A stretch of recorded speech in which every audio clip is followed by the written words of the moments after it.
the trail of their top movers and shakers. They're not all cut from the same cloth. In our globalized world, don't make the mistake of thinking everywhere's now the same. Each great city marches to its own tune. My background's diplomacy, cultivating networks. As an ambassador, my job's to get to know some of the most powerful people in the world and find out what really makes them tick. Crime, glamour, power, and influence. It'll all be there. In these 6 cities, I'll grapple with the dark Machiavellian heart of politics. I'll witness up close the lives of the immensely rich. And I'll get into the minds of those who really rule the roost. This is a journey to uncover the networks of power.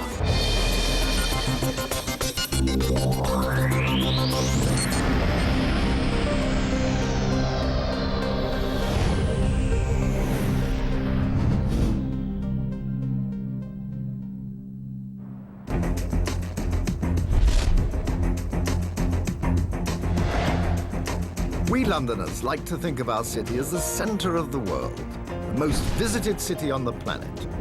Our language, institutions, even our time zone have made the city a magnet for business, talent, and wealth. Developed over 2 millennia, it now covers 600 square miles, beyond the knowledge of even the best London cabbie. When I returned from Washington, London had changed in so many ways. It was still a collection of villages, but it had become a new kind of global capital with a new kind of global role.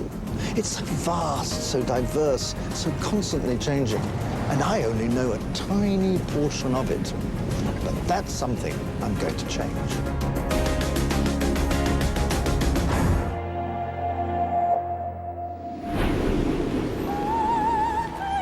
People are drawn here from across the world. 1 in 3 residents were born abroad, and a quarter of these immigrants arrived in the last 5 years. It's a place for the ambitious seeking their fortune and the super rich to invest their wealth. In fact, London attracts more foreign investment than any other city in the world. And increasingly, the once unthinkable is becoming reality. The Shard.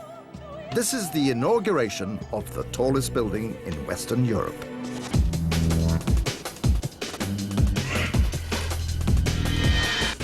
Towering above the city, the Shard takes its cue more from Dubai than Christopher Wren. It's an impertinent symbol of a major shift in power. Financed almost entirely by the tiny Gulf state of Qatar, it sums up, for good or ill, what foreign sovereign wealth has done to our city.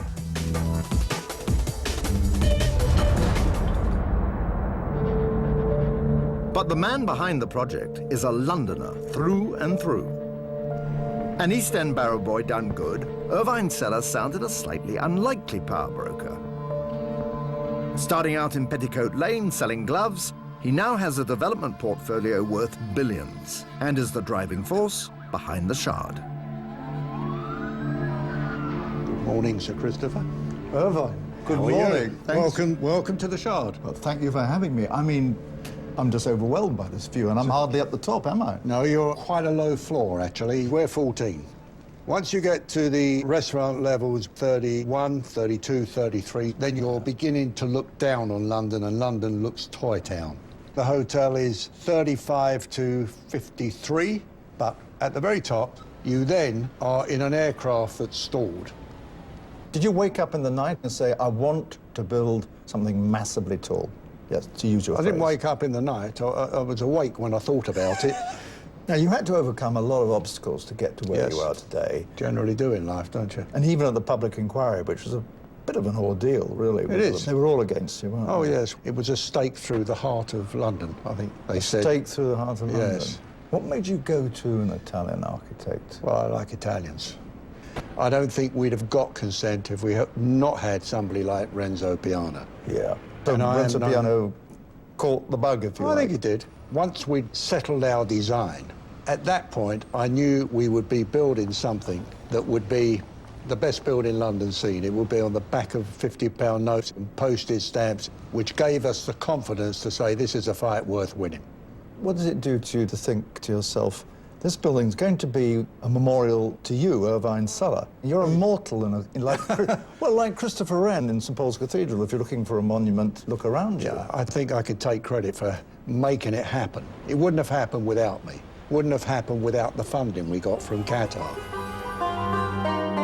The Qataris have something of a shopping habit when it comes to London landmarks. They now add the Shard to a collection which includes Harrods, the Olympic Village, and nearly a quarter of Canary Wharf. At the building's launch, Prince Andrew and Boris Johnson played second fiddle to the main man, Qatar's Prime Minister.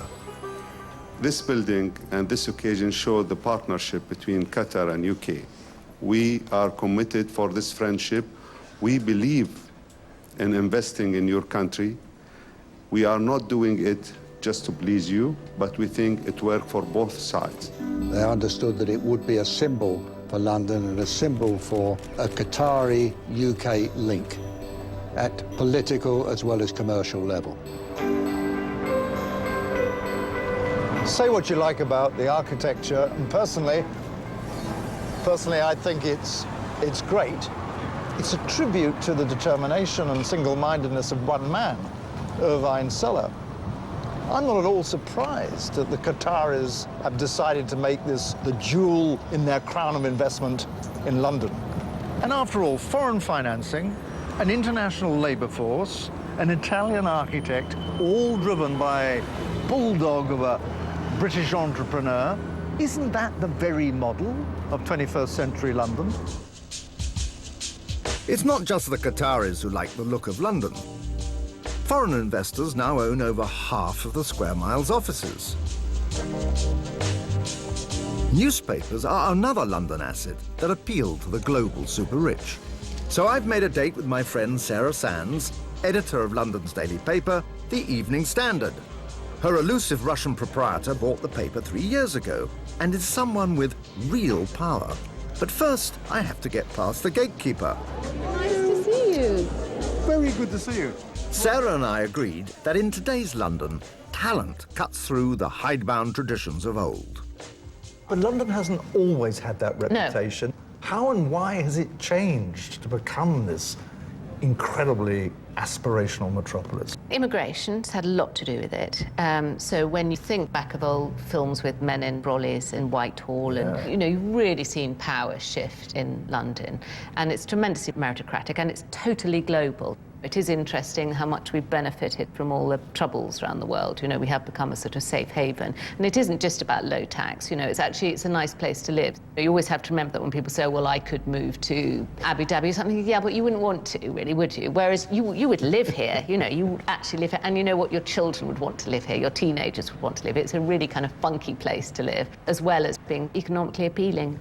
So, I mean, as far as the media is concerned, I really can't, in London, do better than talking to the editor of the Evening Standard.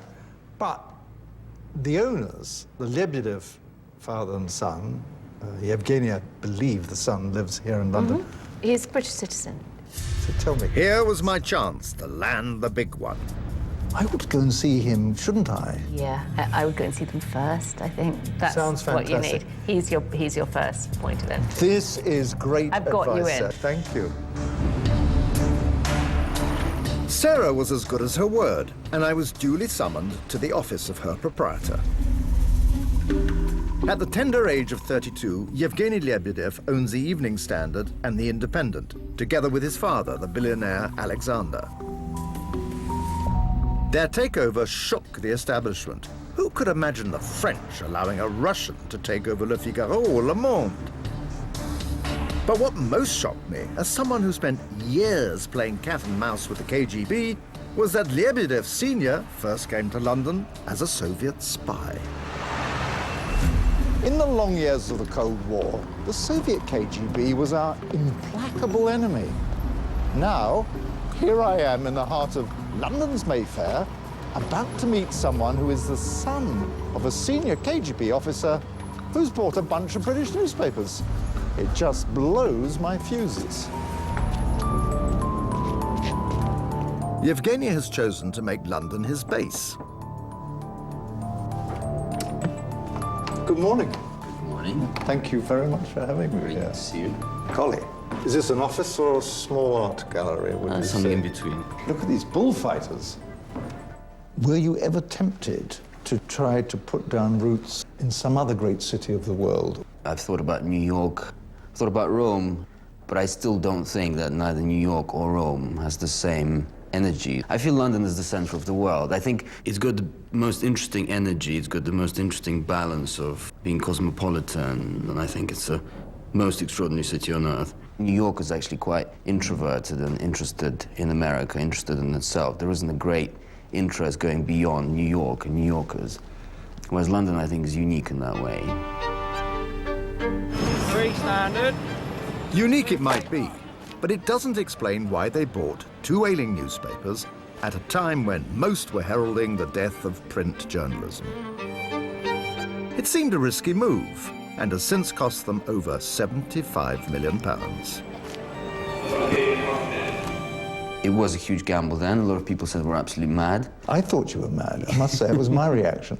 Say, what do these guys want with this newspaper? Yeah. Well, there was a lot of people's Yeah. reaction, absolutely. Because, you know, I'll be completely frank, it's not really the most lucrative business investment. If I wanted to make lots of money, I would have invested in stocks or property. You wouldn't have gone into newspapers. No, or I maybe would have bought a football club or a house somewhere. Being a newspaper proprietor actually opens lots and lots of doors. This was a kind of calling card. Yeah, I mean, I won't be shy about that. There is. I think it's unreasonable for an individual to invest millions and millions into British newspaper titles and not being able to talk to politicians. I actually speak to a very wide range. They could be from the Prime Minister or the Mayor of London to George Galloway. Who runs this place? I don't think there is one person that runs or one organization, but I think that's what makes it a great city. As was seen with Moscow, when city is run by one person, that's when things tend to go wrong. And Yes. Moscow was run by one person for many years. And things went wrong. And things went wrong.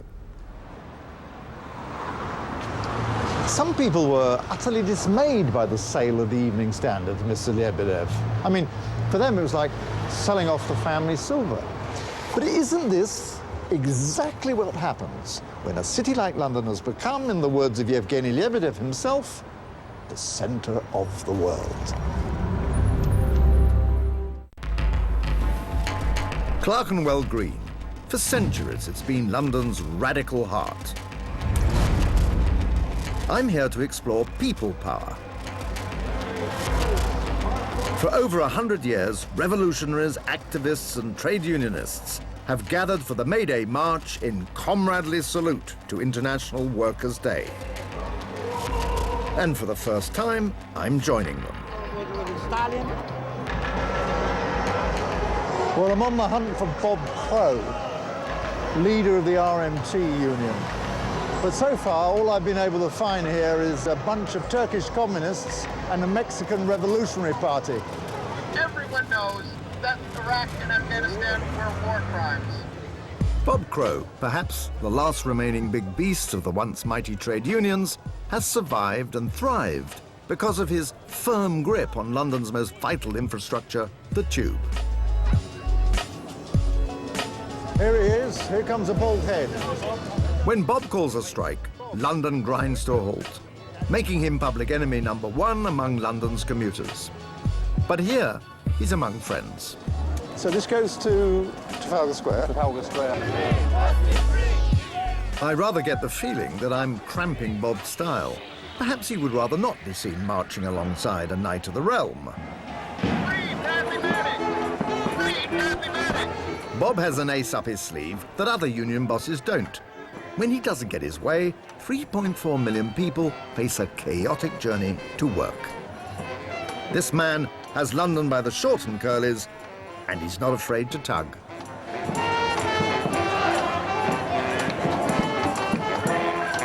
What's the secret of your negotiating success? When you're on the other side of the table from representatives of TfL or whatever, how do you get your way? I don't know, really. Management know that we don't bluff. We do call strikes. We're not frightened about being unpopular. We say to our members, you've got two options. You either accept what's put on the table, or you stand up and fight. And in my view in life, that there's no guarantee you'll win if you stand up and fight, but if you don't stand up and fight, you're going to lose. And yet, your drivers on the tube earn pretty good salary compared with other public service workers, even like compared with the police. I think, was it 50,000 a year starters for a tube driver? Yeah. That's bloody good. How do you do it? Well, it's reasonable. It sounds good to a police officer or to a nurse because their pay's being held down low. But you don't get paid in society according to what skills you've got. You get paid in society on the basis of supply and demand. You get a very divided press. I mean, you get really whacked in some newspapers. I mean, how do you handle that? Have you got a rhinoceros skin there, or are you a sensitive soul who doesn't like this stuff? Well, I'm same as any other human being. It'd be nice if every newspaper said, you know, what a great bloke he was, but they only attack you when you're doing something. I mean, you can't run RMT forever. No. Will you ever be tempted to run for mayor? No, it's not. Why not? It's a graveyard job, isn't it, really, to be honest with you? Really, It's not a graveyard job. Step backwards, isn't it? No, I mean, Boris is relatively young. I'm not up for mayor. I want to be in the RMT, and I'm going to retire and put my feet up. That's what I'm going to do. These people, Cameron, Clegg and Gore, have got to go. Comrades, this debate is about solidarity more than anything else. Solidarity with the British working classes. Solidarity, brothers and sisters. Solidarity! Try as I might, I couldn't see the flames of revolution fanning out from a half-empty Trafalgar Square. In our apolitical age, young Londoners aren't rushing to man the barricades.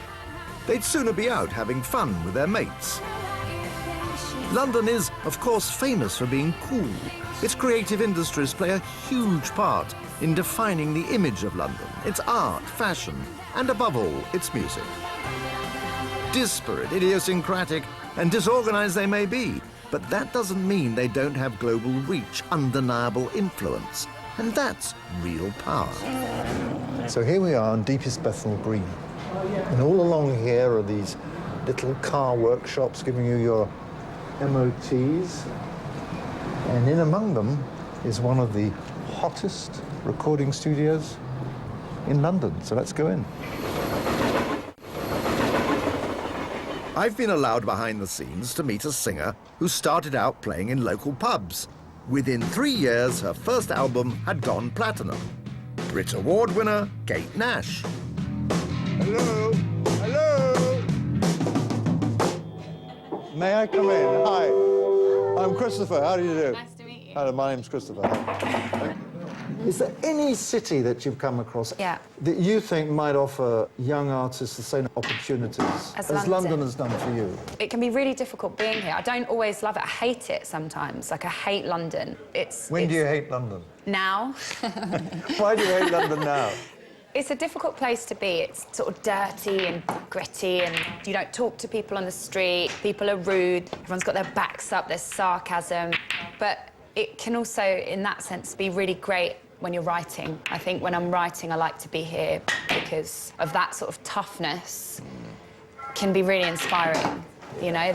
There is so much happening here. Every night you could go and watch a gig, every night. And so you get exposed to a lot of different types of things, you know? It's not necessarily like everyone born and bred in London, but like a lot of people are drawn to the city. So that creates like a culture of... It's like a hub, isn't it? Of like, oh, there's always something new and exciting. That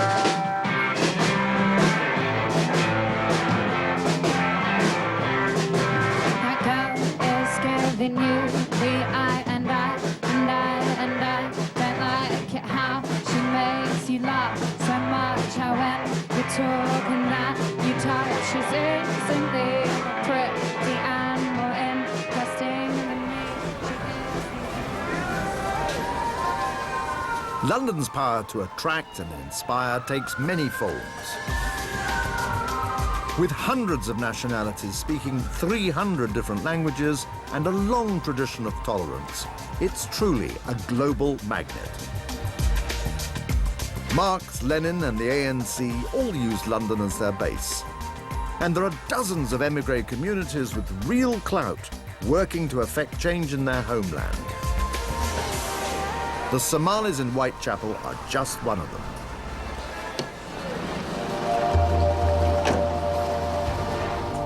I'm on my way to see Abdi Rashid Douale, who owns Africa's largest money transfer company, Dahabshil.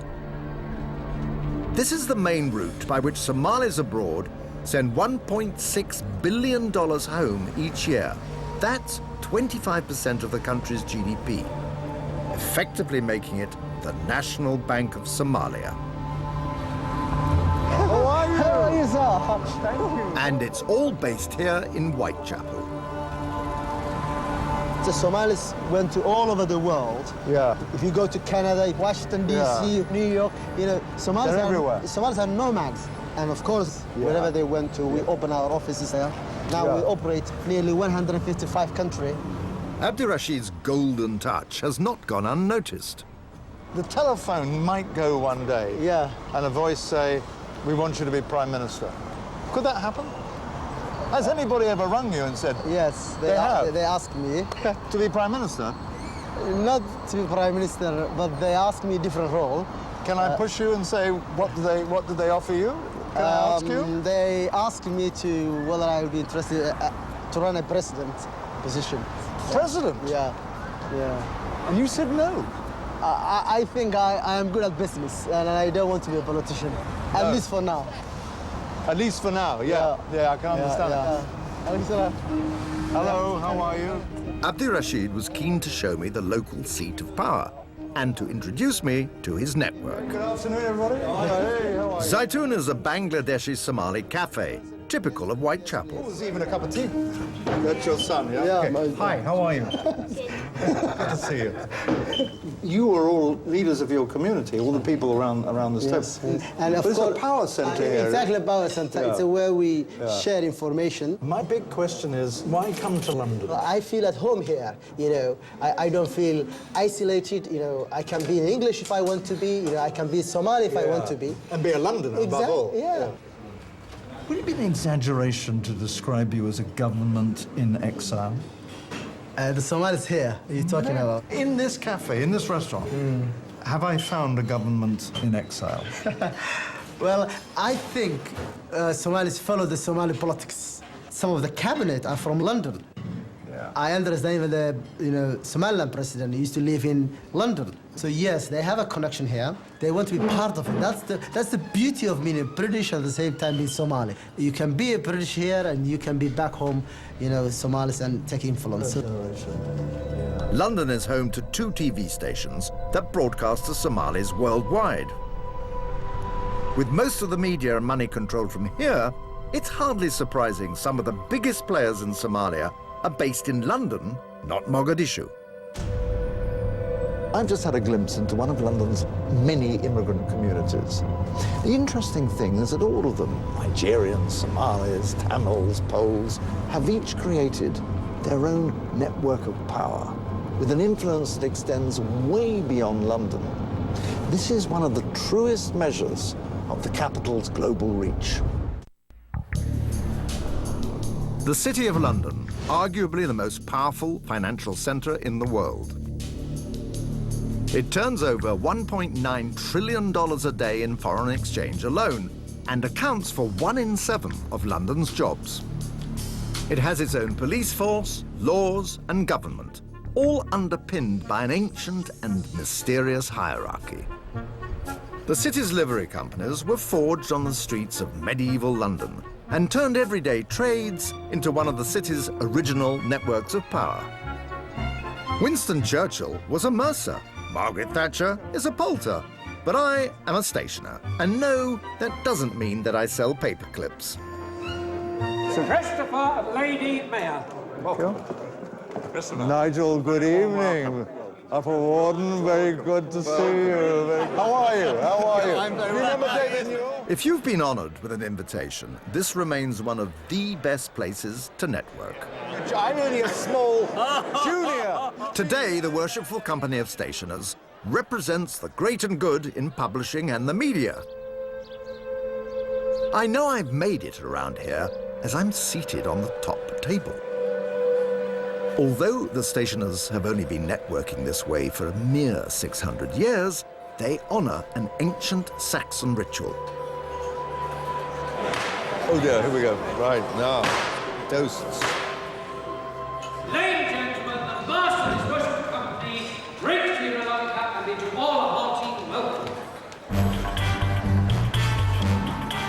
The Loving Cup ceremony once served to deter assassination attempts. Today, it reinforces bonds within this closed, invitation-only network, where trusted allies watch your back.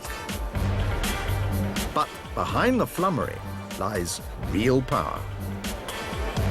Superbly done, if I may say so. The livery companies began when elite tradesmen clubbed together to set the rules of the market. And ever since, they've been part of the fabric and governance of the City of London. This is the very heart of the establishment. It's the respect for tradition that helps give London the sense of security and stability that's so attractive in a turbulent world. And if it's in the establishment's very nature to maintain the old order, who's to say that livery companies won't carry on networking for centuries to come?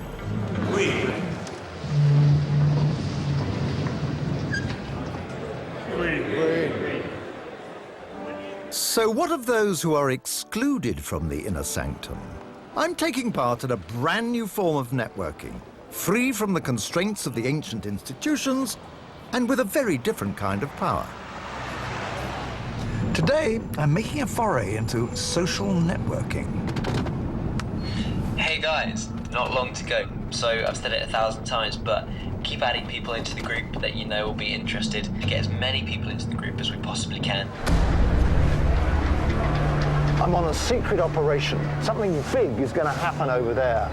It's going to catch everyone by surprise, and I'm waiting for the signal.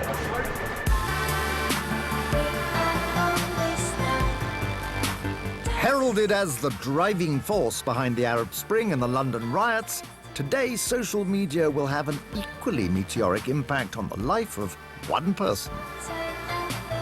Through months of online canvassing, Jimmy has gathered together a group of total strangers for a very special task. Your love keeps lifting me higher than I ever been lifted before.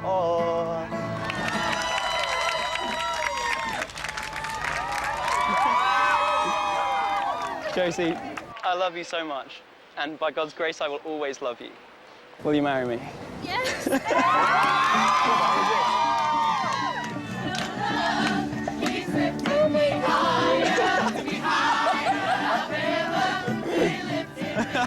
It turns out that my fellow flash mobbers are a talented bunch. Still, it's the enthusiasm that counts, right?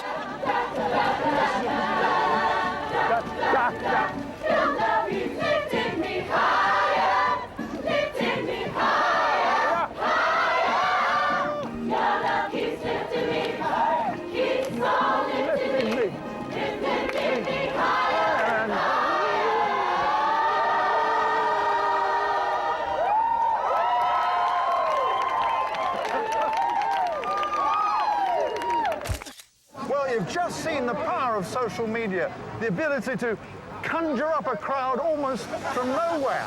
Now, last year, it was all about riots and violence, and this afternoon, it's about the joyous expression of love. I had tears in my eyes. Who says romance is dead in the digital age? Not me, mate.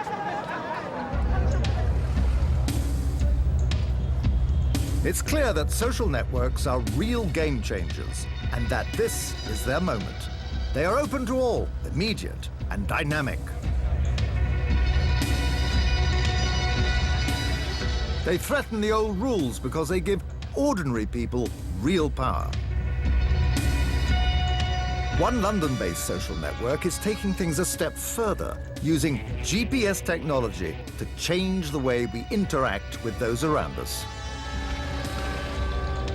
I'm on this social networking site that's called Badoo, and it's not quite like Facebook, because what this allows me to do is put my profile on, and it finds for me in the neighborhood people who want to meet me in one easy step.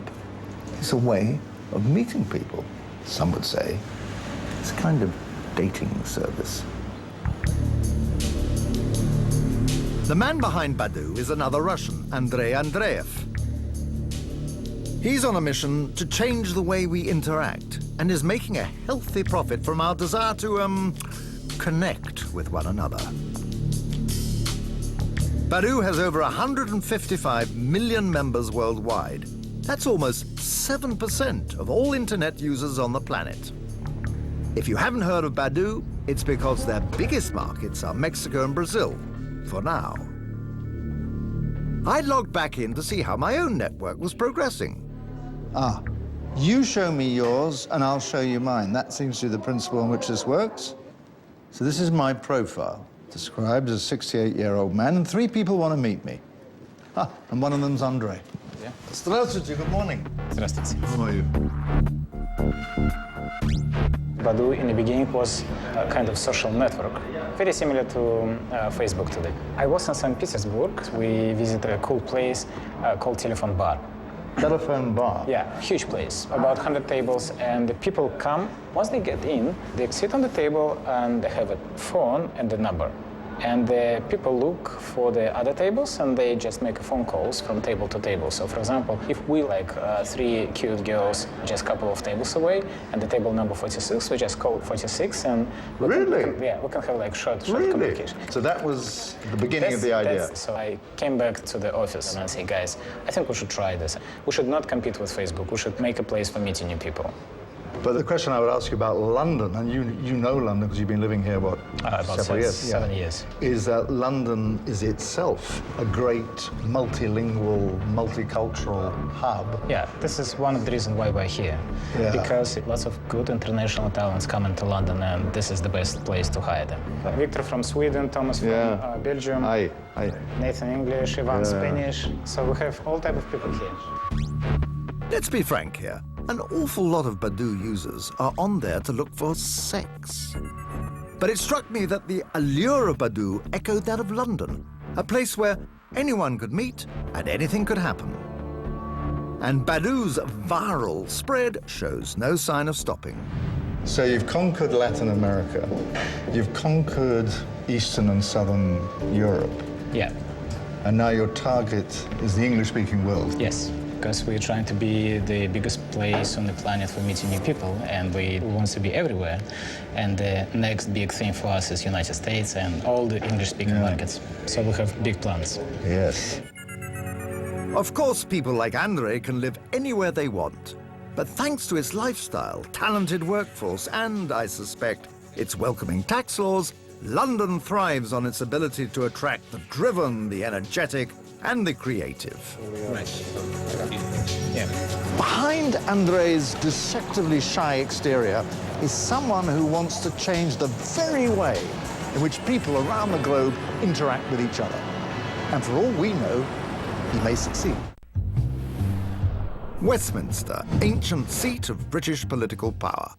With its centuries-old protocol, you'd think that this is one place you'd have to play by the rules to get ahead. But increasingly in London, you can always carve out your own niche. I'm off to see a bonkbuster novelist, an occasional fashion model, and a social network founder. But Louise Mensch was also elected MP in 2010. With over 2 million books sold and 65,000 Twitter followers, her influence extends far beyond her Corby constituency. I've lured her away from the corridors of power to the kind of luxury hotel that the characters in her novels frequent. Sex appeal, or what sociologists call erotic capital, oozes from the pages of Louise's books. But can it give you power when trying to make it in London? Pretty raunchy stuff, I can tell you. I always wanted you, he was murmuring, fumbling with buttons. Down to her bra and panties. Well, I may need a cold shower before this interview. Hey. Hello, how are you? Haven't seen you for ages. I know, it's been too long. Yes, too long. come in. I've got the Prosecco on ice to jolly things along, but there is one small problem. Freak out. We're going to have one of these most incredibly embarrassing situations. I can't get the cork out. Give me the bubble. I can get the bubble. How am I going to live that down? In your novels, the word power leaps from many pages. But there is a glitzy side to you, if I may put this. I mean, you do fashion shoots and all that sort of stuff. It's part of the career mix, isn't it? Oh, absolutely. I mean, I think when you go and do magazine profiles, they tend to style all their subjects. This is pretty much standard practice, whether they're men or women. It's only the women that get noticed. I mean, men should be using their erotic capital as well, shouldn't they? I mean, it's a whole... Actually, in the House of Commons, you should see both, shouldn't you? Goodness, I think it'll put half your viewers right off their supper, the thought of either men or women in the House of Commons using their erotic capital. Perhaps we need a little bit less of that. You have, to use the political scientist jargon, hard power, because you can bring these great people to account, bring them before the bar of the House of Commons. You also have all this soft power, the fact you've written novels, you're a celeb, you are, and a well-recognised face. So the soft power complements the hard power. Would you agree with that proposition?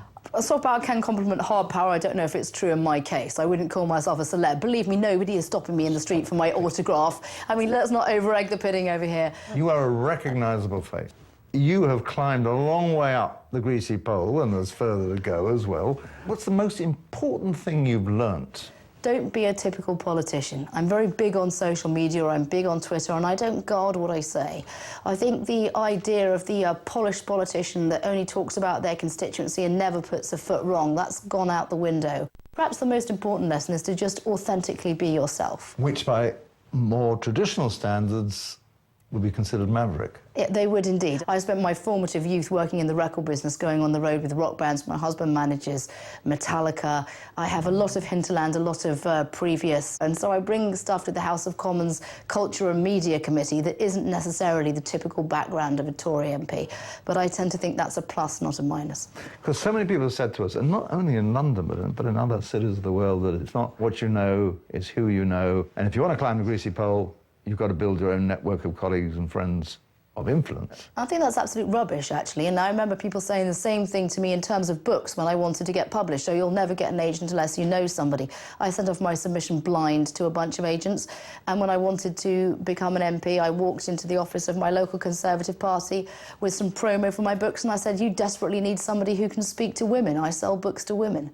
That was my pitch. I didn't know anybody in any kind of a country set or a city set. I didn't have any contacts in central office. People are put off by these so-called entry requirements. The important thing is just to start. The thing about Mavericks, obviously, is that they don't play by the rules. And shortly after this interview, Louise Mensch shocked the establishment by resigning as MP to move her family to New York, where her husband works. But I bet that's not the last we see of her in London. One person with an even more colourful career is Mayor Boris Johnson, who landed London's top job through sheer force of personality.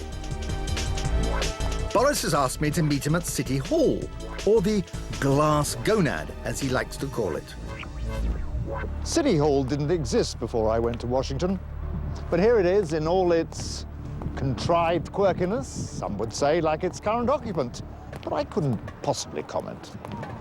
Entering his second term as London's mayor, Boris controls a budget of over £14 billion, and the decisions he makes have a real and a swift impact on life in the city. I was chuffed that I'd secured a meeting with relative ease, but then Boris did have a book to promote. Maybe I was nothing but a pawn in his power game. Very good to see you. Nice to see you. Thanks for doing this. Mr. Mayor. Mr. Mayor. Mr. Christopher. No. How are you? Very, very well. Mayor on mayors, is this what it's called? Mayor is to two mayors. That's right. After you're gone. Thanks. Only in London would you find such an oddball building with an oddball mayor who has real power. We're two mature blondes with the wind in our hair. How about that? I mean, you have all this authority, and you're now into a second term. What's the secret of your success? How'd you get this job? I don't know. What is the answer? Telly. It's all about telly. How about that? It was because you're a celeb. Well, Name I know, recognition. well. I think there may be an element of that. Maybe I owe everything to Have I Got News for You. It could well be. So all the cowardly custards who don't do it should think of that. Yeah, but you went to Oxford, you went to Eton, you're a member of the Tory party. Yes, well, there's a whole lot apart from those elementary disqualifications, how did I overcome those natural disadvantages? Well, that's my point. You go through a pretty agonising selection process, followed by the campaign itself. And Londoners really do get a chance to watch you pretty closely and get an idea of whether or not you're going to represent them well and whether you understand it all. So there's a bug in my eye, sorry. I mean, provided you can't see the bug. I can't see a bug. No, you look like you have a normal eye. Fine, go on. What we're interested in is power. Power. What kind of networks you need to propose. Well, no, this is one of the interesting things. And one of the interesting things about the mayoralty, sometimes it helps in a job like this, not necessarily to be plugged into a network of power, but to at least to present yourself as somebody who's emerged as to be an outsider. The mayoralty is a wonderful job for somebody with an essentially piratical approach. Excuse me. It is probably true that everybody kind of knows each other one way or the other. But that doesn't mean that it's an impermeable network, or whatever the phrase I want. There are loads of ways that people can become members of what you might call cornily the establishment, or the powers Is that there be. an establishment The powers here? that be Is there an in London. establishment? Does it exist? Or is this a sort of conspiracy mythology? There is no society open to our direct observation, said the great Roman historian Ronald Syme, that has not been governed by an elite of one kind or another. That is just it goes for Soviet Russia, or it goes for everywhere that you look at. The question is, how open is it to talent? And I would say in London, where you've got all these different loci of power, the arts world, the theatre world, finance, you've got all these different groups of people who consider... Throwing down ladders to Throwing those... down, and people constantly scaling them, as I was suggesting, in this piratical way, cutlass firmly clenched between their teeth, ready to take over. You have, to use the American political scientists' phraseology, hard power. Because you can do things with the police, you can do things with transport. Yes. I mean, you can actually affect the way these things But work. we also have soft power. Well, What's that's the power what- of influence? yes. Yeah, oh, yes. I think so. This is my book, by the way, Johnson's Life of London, which this is called soft power now. This is where you disseminate your... it's a oh, my it's a God, I just serious happen to have point. it in my hand. London is a brand. It's a place with opportunity, and also because it's got a great brand name. People recognize it around the world. It stands for certain traditions, freedom, democracy, habeas corpus, rule of law, independent judiciary, free press, fish and chips, wonderful bicycles, whatever. And that is how London is going to succeed in the rest of the 21st century, because as a brand, it will continue to draw people to it and draw talent from around the world. Boris might have cleverly crafted a public persona as an outsider, a pirate, but something tells me that his establishment roots did him no harm. He knows better than most about the appeal of London's ancient institutions, but also the importance of not resting on your laurels. With its countless ladders for those with talent and fresh ideas and cold cash, London has a new vitality and a real global relevance, and has helped it to remain, in my view, the capital of the world. But then I am biased.